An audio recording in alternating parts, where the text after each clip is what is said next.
funny looking, but first of all, okay, so let's talk to your Ramona. So what you saw tonight is the director's version, the director's cut, because it's actually been picked up for distribution, and it's coming to San Diego next March. So you are the first in San Diego to see this, and we want you to tell all your friends and family and your enemies to come out in March to see this film because it's very important. Yeah, so like us on Facebook, follow us on Twitter, on our website, sign up so you know when we're coming back to San Diego, because everymansjourney.com. And what is our thing in Twitter? Journey Movie. Journey Movie. Great. So make sure. We want to thank you so much because you literally flew in from Istanbul, Turkey, because who knew that there's a big Filipino audience in Istanbul, right? We're everywhere. You are everywhere, right?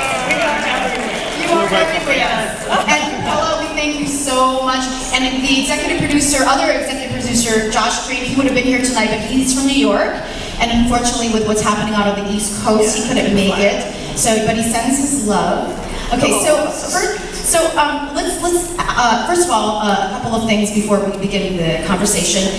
If anybody has any questions, please come up to the mic over here, and we'll take a couple of questions from the audience after we have a brief conversation. And then secondly, I think we have some people who are collecting surveys still. Yes, we have some beautiful interns and volunteers who are coming down to collect your surveys, right? So as I'm watching this again, I'm struck by a couple of things, and first is like the audition piece. I want to know, you were not part of this film during the audition, so like, who was videotaping all of that, and were they expecting like a full-on documentary to happen at that time? Those are trade secrets. I cannot tell you. Tell us all. Actually, that Arnel's then Filipino manager filmed that audition for Arnel, because Arnel really didn't think he was going to get the gig, so he wanted a record of it to show his children and grandchildren. It was purely for that purpose. And then when we started filming, Arnel told us, you know, I filmed the audition. I'm like, no way, this is too good to be true. And we didn't know the quality of it, you know, so, and then he just showed it to us. It was great. So okay, so you were actually connected. So I want to ask you, like, at what point did you come into making this film? Because it sounds like you knew him before. No, I mean, I actually heard about him because there was this email going around the Filipino American community written by the immigration officer who had given Arnel his visa in the Philippines to audition. So he didn't believe him. The immigration officer didn't believe him because here's this guy in Manila coming up to his window and saying, you know, he asked his purpose of visit, right? And it's so hard to get a visa to the US. Purpose of visit, and he goes to audition for the band Journey. And the immigration officer is like, seriously, the band Journey? Okay, sing for us. So Arnel literally had to sing for his visa because the immigration officer didn't believe him. So he sang Wheel in the Sky, and the immigration officer said, wait, everyone here has to hear you, because I probably will give you the visa because it's so wild, what a wild story, but I want everyone else in the room to hear you, so just in case you don't come back, you know, I have proof that you sing well. So he sang for it. And so that was the email I read. It was the funniest email. And at the bottom of that email was a link to the YouTube that Neil saw, the same thing. I clicked on that and I'm like, oh my goodness, someone has to make this film, right? And then, of course, I researched, found out he had gotten the gig. I said, okay, we gotta get on the road with this guy. So I called my manager in LA, who called their manager, and pretty soon we were in touch. And at first, the band said, no, maybe not this year. So they had no interest in They had no interest. I don't think they realized what was happening to them. I don't think they realized they were having a media moment. You know, I really don't. Because it was such a leap of faith for them to take him on. It was such a leap of faith for Arnel to take the gig. but I said, no, next year you don't have a story. It's this year. It's his first year with a band. We can have a film next year, but it's a different film. Yeah.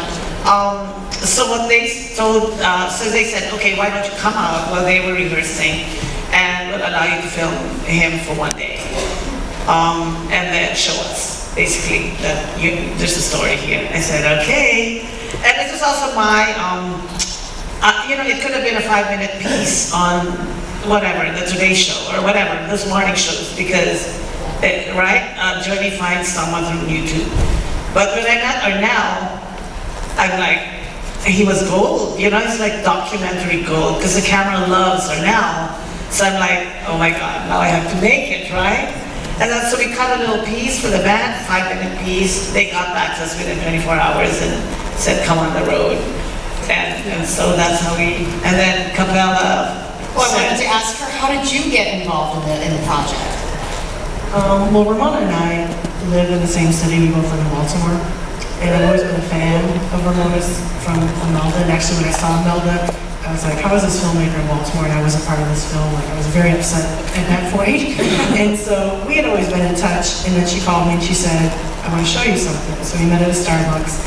And she showed it to me. I'm like, well, it's a no-brainer. We're making this. And she's like, no, they're on the road right now. Like, right now.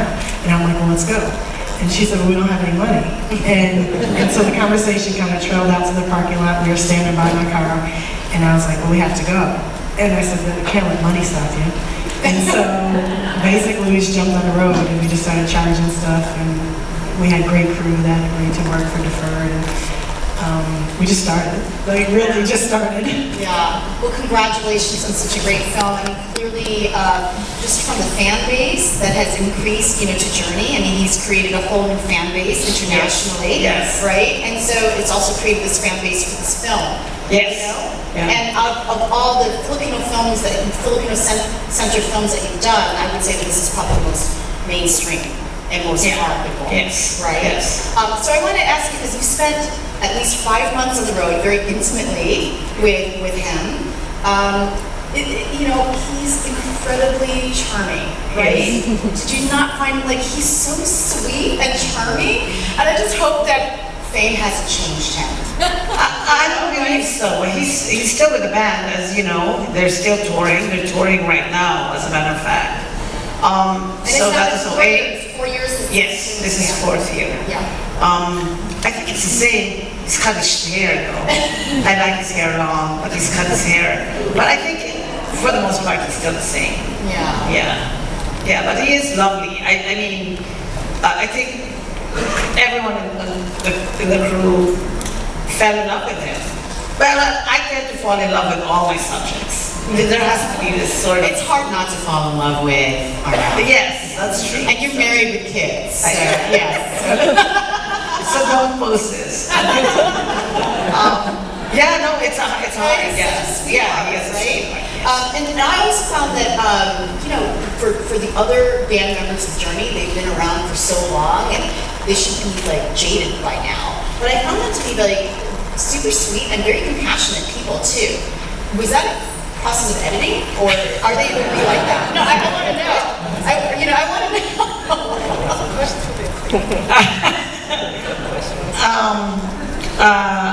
You know what? I think that summer they were just so surprised that they were having sort of this second act, with Arnel, that they all got in on it. They all said, let's help this guy really succeed. So was this a part of acting because they knew that they had a second life to the band, or do you think that it was very genuine? I think it was genuine. Yeah, it was. Yeah. It was genuine, but I think it was because of Ramona. It didn't start the first couple months we were on tour, they were very kind of closed. Arnel was always open and always very welcoming and honest and open. But the band, it took a while, but she warmed them up, and towards the middle and then they were in love with her as much as she was. Yes. It was hard. I don't think that, I was surprised that for such a veteran band, that they were very, they weren't comfortable with cameras around them, or the boom, So in the beginning, we promised them, we're going to be flies on the wall, he won't notice us. And, so after a few days of filming, stop, cut.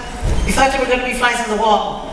We're like, well, that's a metaphor. We can't really be flies on the wall. You'll just see us, but hopefully you won't mind us after a while. But so it took a while. I remember the first meeting with Chuck. The guy says, Phil, the Filipinos are or Elvis, or Nelson like Elvis to the Filipino people, that guy. He sat us down and he goes, there's a, what is it? Circle of trust. There's a circle of trust around the band. We trust. This is the band. And you are over here. I'm like, oh, we want to be in there. So it took a while, and there's structure to the badges and how many stars you have on the badges and what access you have.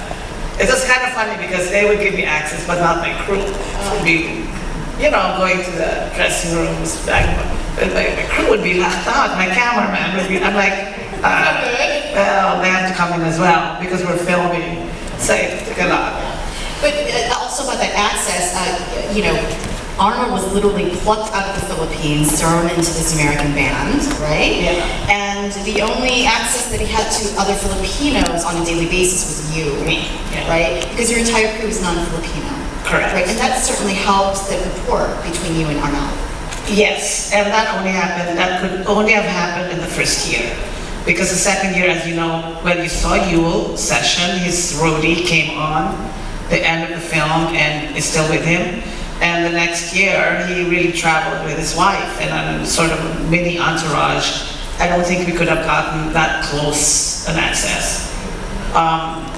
So, for all intents and purposes, that first year, we were his entourage, right? I mean, whenever he wanted to talk, he would call me. I could hear him in the speaker. He'd ask for me, so I'd go into his dressing room and we'd just start talking. Oh, wonderful. And you still keep in touch with him today? Absolutely. Yeah, absolutely. And in fact, he wanted to Skype with us today. He's in New York. I know. But they're 3 hours ahead or behind? Ahead. And he had just flown in. He was not feeling very well. And then all that's going on in New York, so he sends his condolences. But, he is still traveling a lot and doing so much. And he just had a baby. Just had a baby. Not a second, right? Yes. Oh, anyway, he had another baby. He had another baby. His second with Cherry. Okay, all right. So, how is it? He's very open about it. I mean, it's part of the film where he talks about his other 2 sons with 2 other women, and Cherry has 2 girls with not Arnel. And then they have 2 kids together. It's rock and roll. Yeah, it's rock and roll. Did you have a special guest in the audience? Oh, yes. Oh, my God. Okay. Perlita, we've always called us Perlita. Perlita, the artist, is here.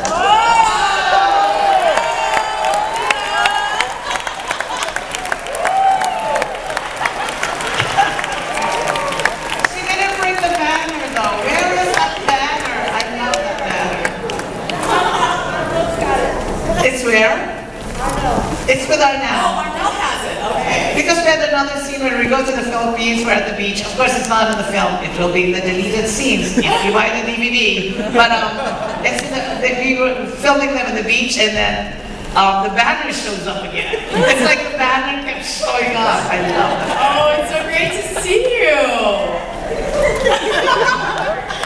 I suspect a lot of people will want to take pictures with you after Yes. Mr. Anade. Artist.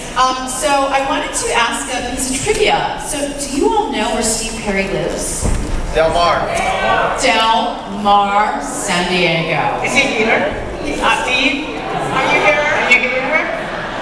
So I wanted to ask you because, there's so much talk about Steve Perry, and, when you hear Arnel's voice, you can't help but think about Steve Perry, right? Has he seen the movie, or what was his, what was his interaction with you for this film?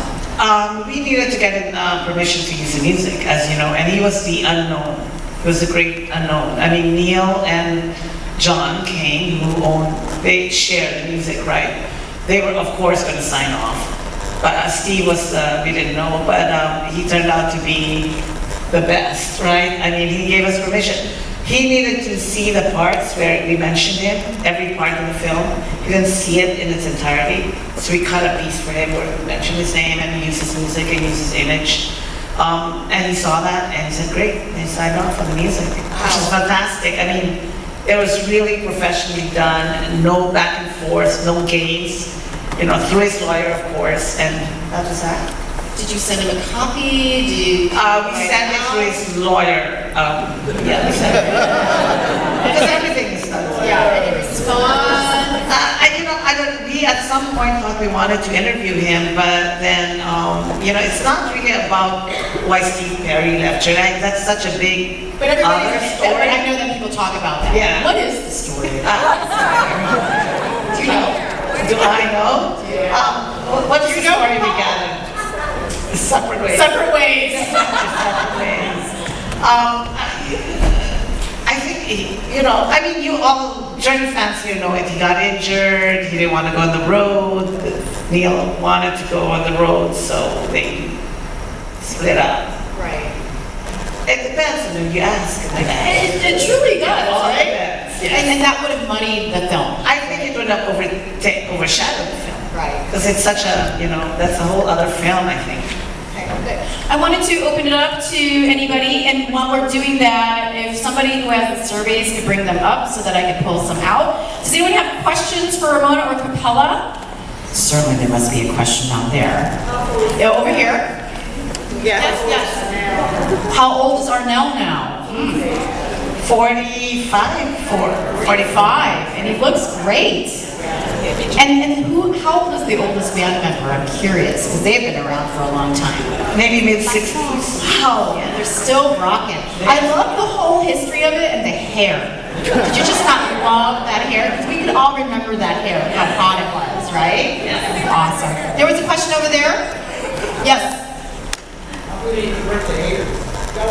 Interesting. How did his voice? And you gotta, and he gets on stage and he owns that stage. He's bigger than life on that stage. He comes off it and he's Arnell. He's like this, he's not very big, he's like tiny, he's just